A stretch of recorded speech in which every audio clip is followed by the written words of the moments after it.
Good afternoon, everybody. Good morning. How are you doing? Don't worry about that. You can go to LinkedIn and read it. Just focus on me today and what we're going to be talking about. Okay? I'm just a learner like you, and I'm sure I'm going to learn a lot from the questions you're going to be asking me today. Okay? So let's go right into it. I love the theme for this program. First of all, I would like to acknowledge I was asking, am I a guest? I'm not a guest now. I'm a family member. But all protocols duly observed. I really appreciate the opportunity to be here. The head of department and my lecturers that are here, thank you so much for your investment in our lives. And that's what we're living out now. Thank you. So on to my session. I know I have a very short time, so I'm not going to take all of it so that we can have more time to interact, really. Because I think from the interactions, we'll be able to really answer to what's on your mind. I'm going to tell you what's on my mind, but the most impactful part for me would be to hear from you and be able to interact with you on any level that you want. Okay, so are my slides going to be up? Sorry. I'm not sure I'm supposed to be touching that. Oh, awesome. Okay, so you already know the theme, becoming an accomplished professional, the power plan for career success. So I'm going to start from the very beginning. And the beginning for me was when I was quite young, maybe about 10, and my mom was pregnant. I don't know if you noticed your mom doing what I'm about to describe. She actually took ugu, what do you call it now? Pumpkin leaf. She grinded it, and then she mixed it with egg, raw egg, and she drank it. I'm like, ew. Mommy, what's that? They say it's good for the baby, it's good for my nutrition. I don't understand. How does it taste? How are you drinking that? I say, I'm doing it for my baby, not necessarily for me. And then this baby comes out, and my mom is making pap, and she's making soy milk, both the powdered one and the one you can drink, right? Liquid. She's adding crayfish. She's adding granuts. So from a very young age, I've been exposed to there's something called nutrition that is connected to what you eat. But I didn't really take it as seriously as you think I'm saying it now. I'm saying that because by the time you get to a particular stage in your life and you really think deeply, you see connections that bring you to where you currently are. You do not just arrive where you are now. A lot of things have influenced your thinking and the decisions you have made in life. Okay? So, now, that is why somehow I'm a nutritionist now. Fast forward 10 or 15 years later, I now discovered that my dad is actually a nutritionist, but animal nutritionist. So we had birds in the house, he had a poultry, and he wasn't just buying normal feed. He was preparing the feed himself. And you saw that whenever we made egg, he kept the shells and grinded it to add to the feed, the corn feed. We didn't just use corn.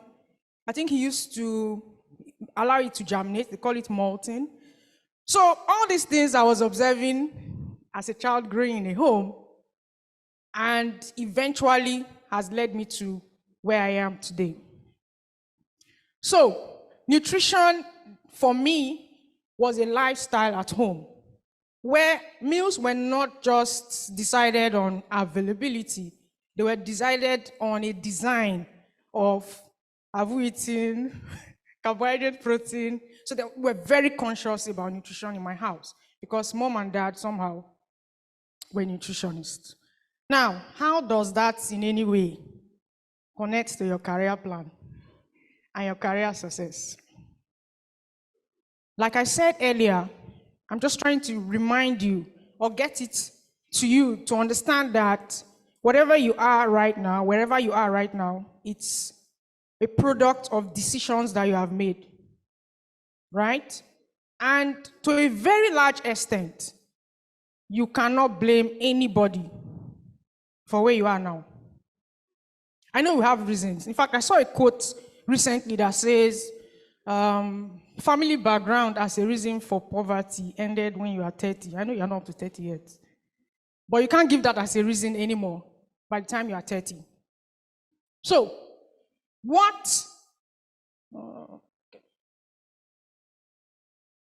I'll first want us to define what success means. Because for you to have a power plan for career success, you need to understand what success means. What does success mean to me?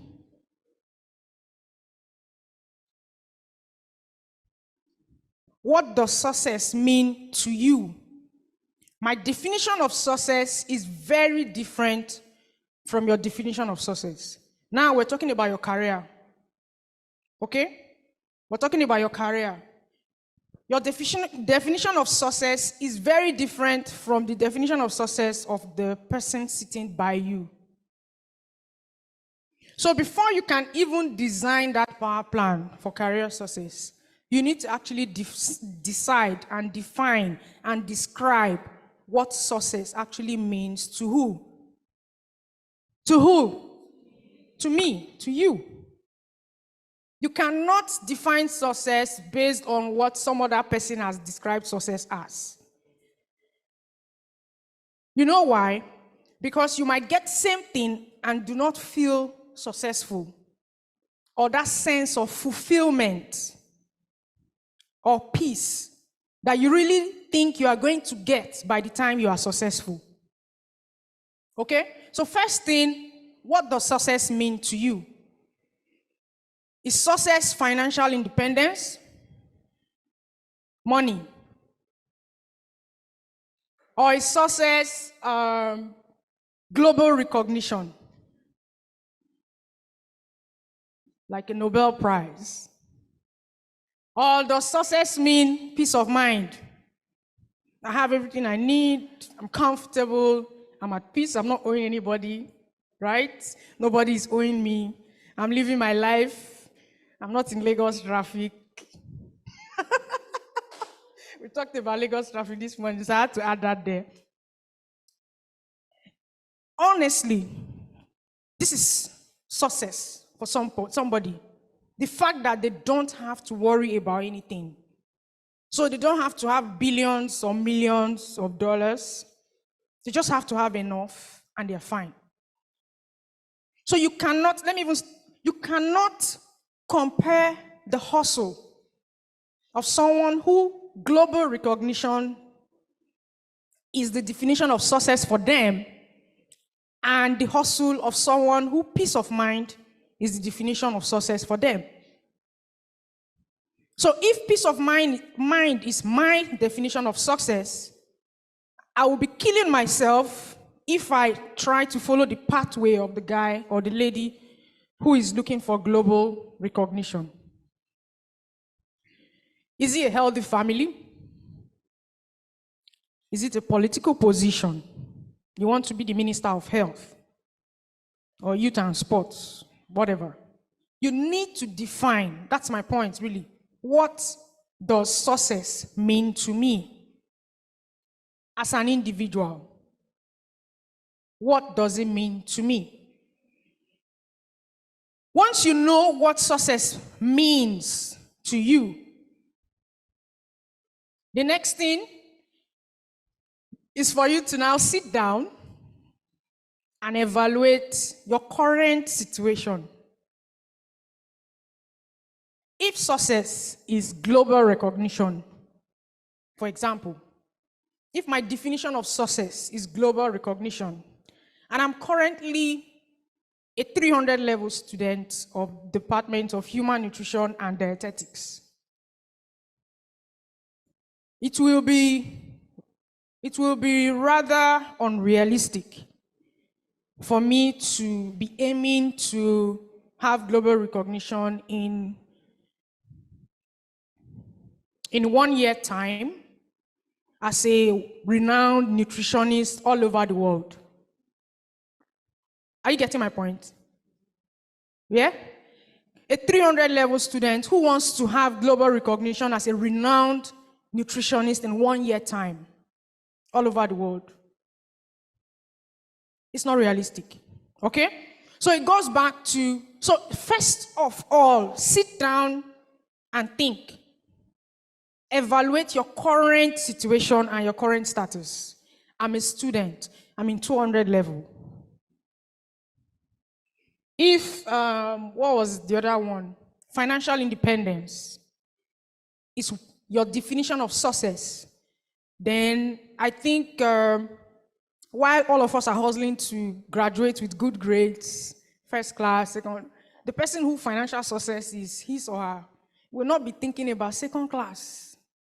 Because you don't even want to hear any story when it comes to getting a job in the best of the best places.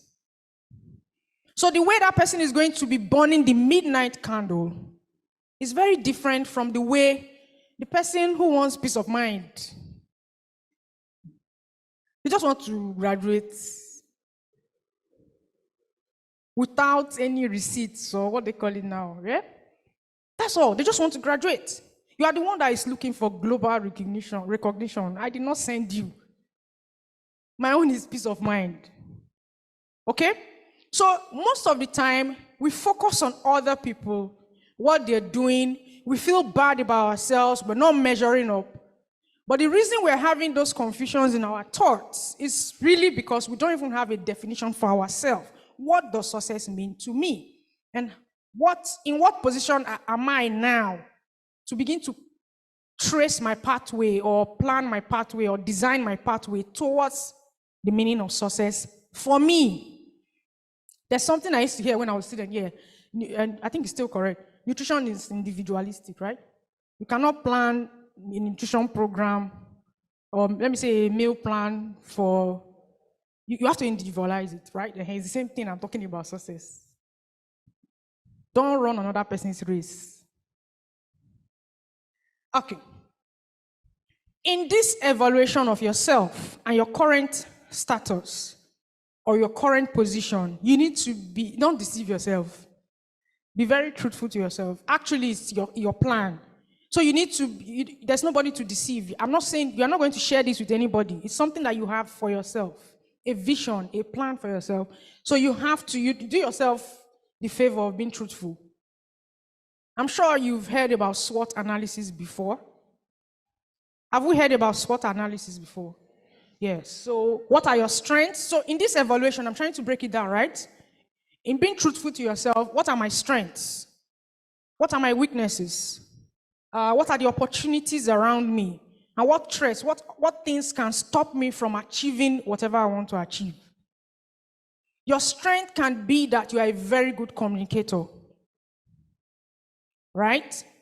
Or you're very good with coming up with ideas. Or you're very good with organizing. That could be your strength. Try to look for how it ties to that thing that you have defined as success. What are my weaknesses? Some people don't like calling it weaknesses. They say things I need to work on. Whatever you are calling it. Somebody wants global recognition, but they don't want to make presentations in front of people. They don't want to talk. They just want to be in the lab doing research and publishing their research, and people go and read it on the website.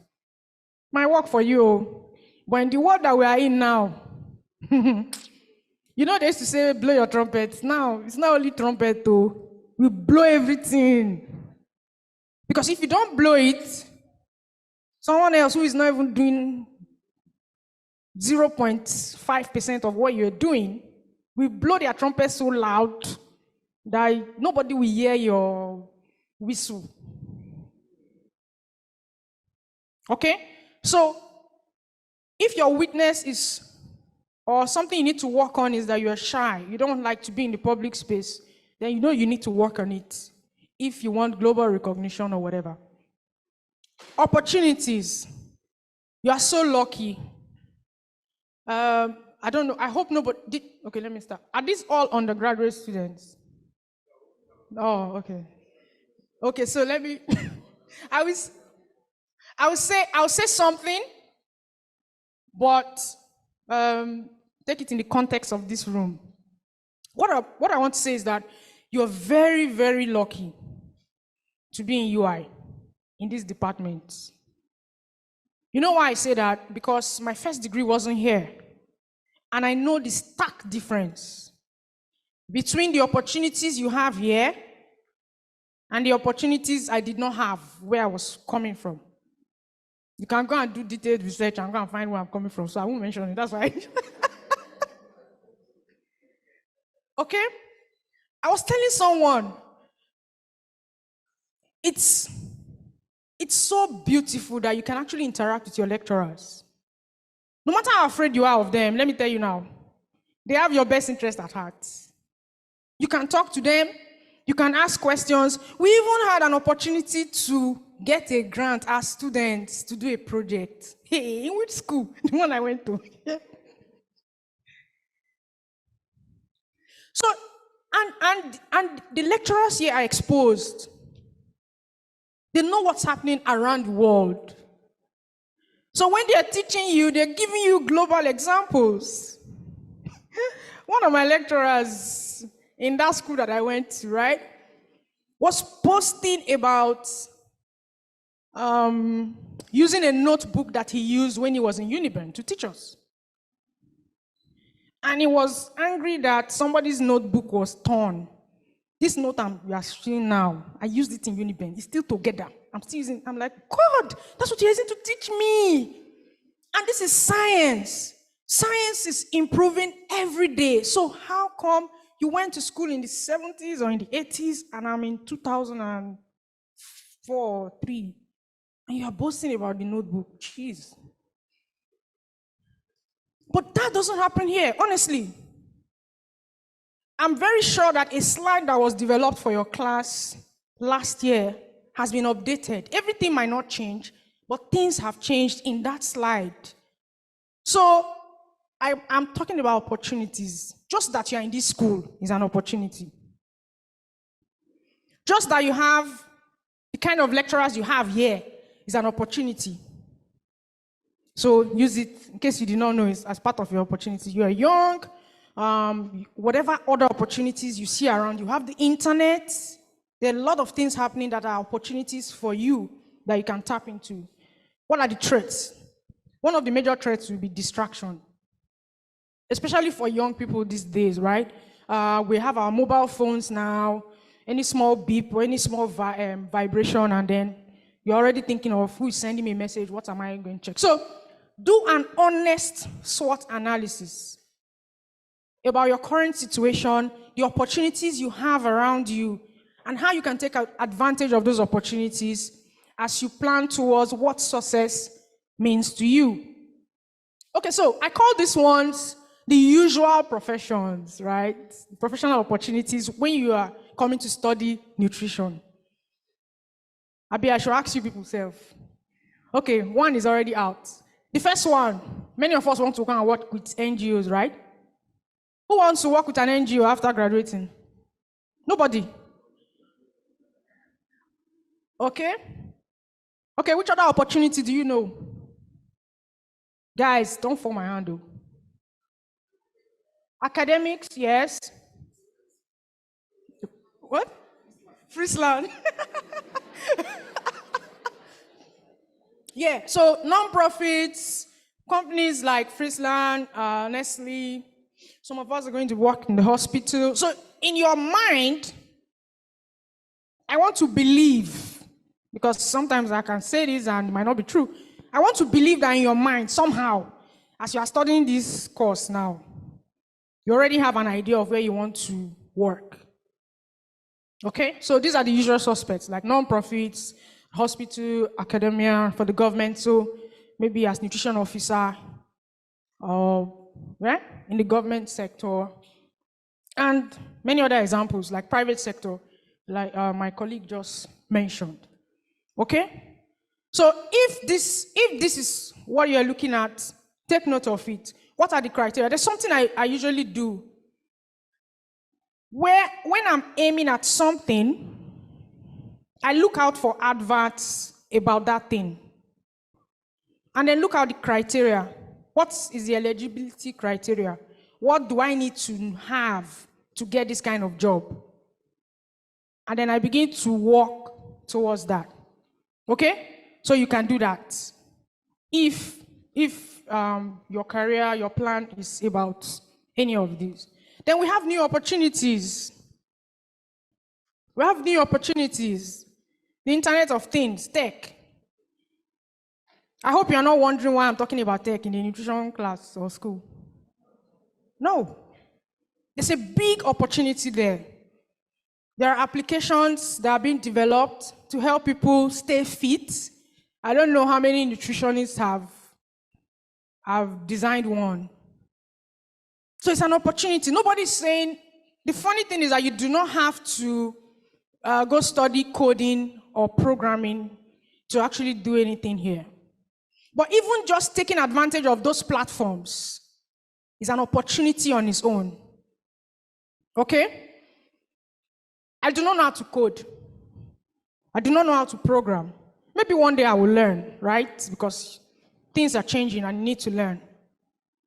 But I'm in the process of starting a tech company with a colleague who has that skill.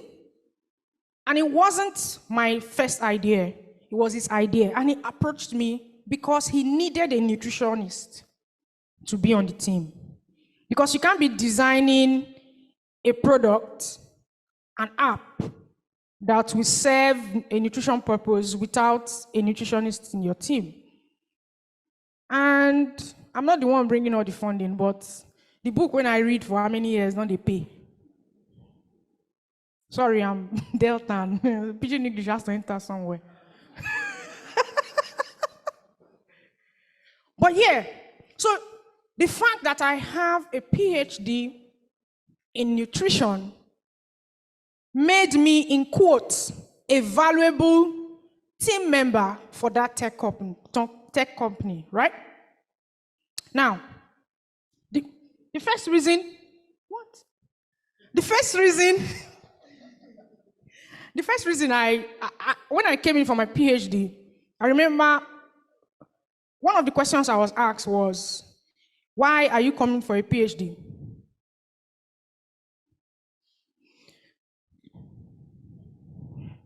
I looked, you know, when you go for an interview, there's some questions they ask you, you tell them the answer that they want to hear. Why are you looking like you don't know? But the real answer is inside you. Some of you go for a job interview and you say it's because I love Friesland, I want to impact my world. But inside, I want to make money, Sha. Okay? But I gave my real answer. My real answer was,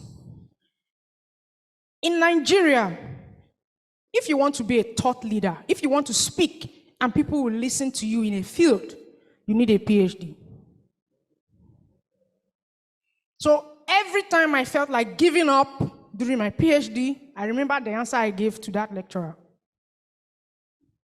So when a tech company comes to me to say we want to partner with you on something, am I achieving that goal or not? So you need to, let's go back to the beginning, right? You need to know what success means to you and define it. So when I was now doing my PhD, I played with lecturing, but I changed my mind later and stayed with that my answer, right? To be somebody who, when you speak about something, when you talk policy, when you do research and you share it in a particular field, and they see that you have a PhD in that field, there is some respect attached to it. Okay? So, yeah. So let me go quickly because I have very short time. So there's the media and communication. That's a space I'm playing in. And it's tied to my strengths. I wish I had more time. In your analysis of who you are, your strengths and weaknesses, you need to know your strengths. I'm a very good communicator. I might not be a very good public speaker, but if you sit me down and tell me what you want to achieve with your campaign or what your project is about, I could design a communication plan for you, for your advocacy, and make you, like what Dr. Leshe was saying, package you, right? We need to brand ourselves as nutritionists. If not, some people will go online and do 3 months course and be calling themselves nutrition online. You did 4 years, no money for your account. There's brand influencing. People are on Twitter, on Facebook, making money, giving nutrition advice that they did only 1 course in. You're a medical doctor, you did only 1 course in nutrition, maybe in 300 level, and you just go read some things on Google, but somebody has sat down for 4 years, did a master's, no alert in their account, read. You can be, all you need to do is apply what you have learned, okay? So there are new opportunities, brand influencing, entrepreneurship, research and advocacy, and all that. Okay. So, just in summary, what is the power plan? Define what success means to you. Be self-aware. We talked about this. Be deliberate about your journey. And what I mean be deliberate is set goals. If you need exams, internship, whatever it requires for you to achieve what success means to you, go do it. Volunteer when you see the opportunities. If you want to work in NGOs, they like people who volunteer a lot. So let volunteering be everywhere in your CV. Okay? Exposure, you need exposure. Seek it. Attend seminars. Go for trainings. Go for conferences. That's how you get exposed. Follow global trends. Sorry, I had to rush because I didn't know time runs so fast. Travel. And when I say travel, I do not mean you have to go abroad. Sometimes just interact with people that are not in your field. And you find out that it's a nutrition solution for what they're complaining about. Don't every time only nutritionists you are talking to. You are not finding out what is happening in the agri sector, in economics.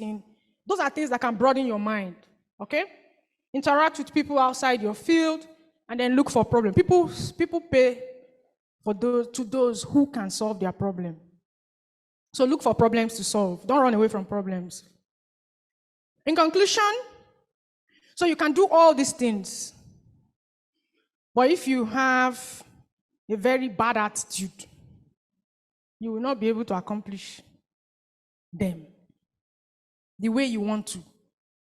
So develop soft skills. Soft skills like communication skill, critical thinking skill. I really hope my colleague, you have questions, sir. But I really hope my colleague is going to say some things that I jumped. But soft skills are important. It's not just enough for you to know the theory, but how to interact with people, interpersonal relationship, how to communicate. Those are soft skills that you can acquire. Leadership skills that you can acquire to also have a successful career. Thank you.